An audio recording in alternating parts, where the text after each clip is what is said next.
YouTubers and Cinephiles, welcome back to another edition of Nerd with me, John Ricky here, and today we're taking it back to 1986 with what I think is a body horror classic, The Fly, starring Jeff Goldblum, Gina Davis, and directed by body horror maestro David Cronenberg, who you might know better for movies like A History of Violence and Eastern Promises, but this was his first, well, second foray into mainstream cinema.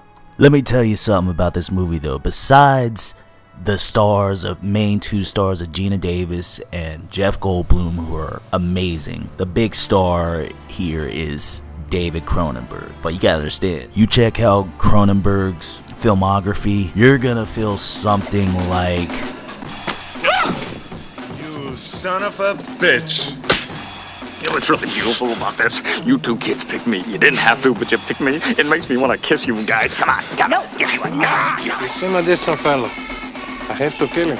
You're a greasy, fast, 200-pound Italian tank. Go to him. Run over him. You can take a good look at a butcher's ass by sticking your head up there, but wouldn't you rather take his word for it? Do not go in there. trust me, you'll understand once you see all of his movies. So The Fly is a story of a scientist named Seth Brundle, played excellently by Jeff Goldblum, who meets up with Gina Davis's character Veronica at a science function. To me, they obviously hit it off very well because he takes her to his place. You know, he wants to show her what he's working on, and of course she wants to know because she's also a journalist for a certain magazine. Comes to find out that he is working on a new form of transportation with teleportation in these two pods. Obviously this intrigues her, and also he intrigues her as well. They start a budding romance, and they go on this journey together to his creation, to his completion of this project. And then, of course, Murphy's Law happens, and we have our movie. A body horror extravaganza, a body horror textbook movie. Boy, though, man, this story, the cast is impeccably picked. I mean, even though it's not really that big of a cast, 90% of the movie is really just Jeff Goldblum and Gina Davis, as well as her ex-lover and boss, Stathis, played by John Getz. But man, I mean, Jeff Goldblum and Gina Davis, they carry this film on their back, and they do it effortlessly. And it's just the way it's written, the way they portrayed it, they're amazing. I mean, especially Jeff Goldblum. Like, if he wasn't in a horror movie back in this time period, he probably would have been up for an Oscar, because he gives an amazing performance of this transformation. I mean, Seth Brundle is an amazing, quirky, but very charismatic character that just completely changes by the end. Literally and figuratively, he makes you feel for the end. Almost basically makes this film a tragedy, if you ask me. I mean, I hate to say it, but nowadays it's very rare to come across a horror movie where you actually care about the characters. Like, the last few that I could think of was like a Get Out or Conjuring. David Cronenberg did his thing writing this remake of the 50s, a movie of the same name.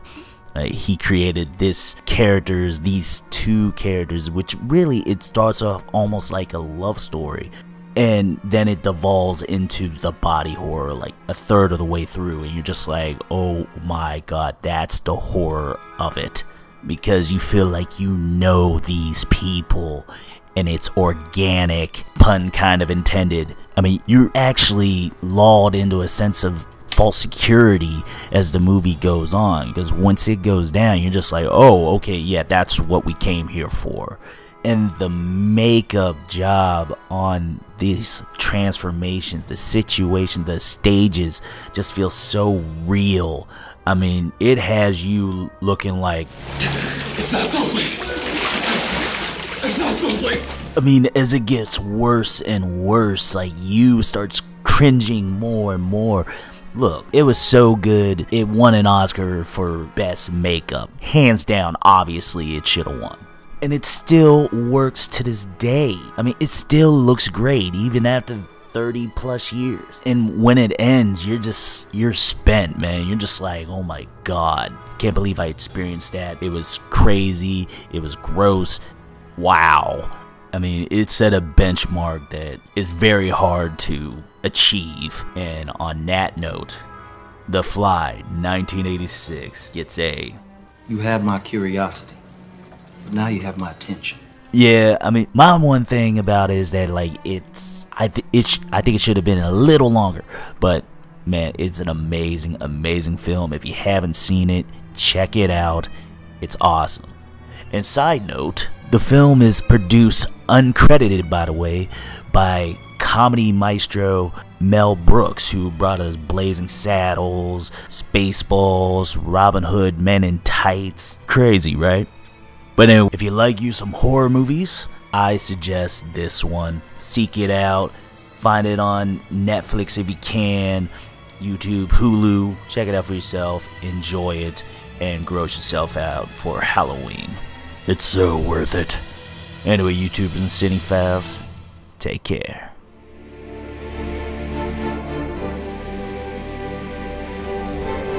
And that'll be it for now, YouTubers and Cinephiles. If you like the content and you want to comment, like, share amongst your friends, but do me a favor and look below the video and click that subscribe button and hit that bell so you can get more amazing content like you just witnessed today. Y'all take care, YouTubers and Cinephiles.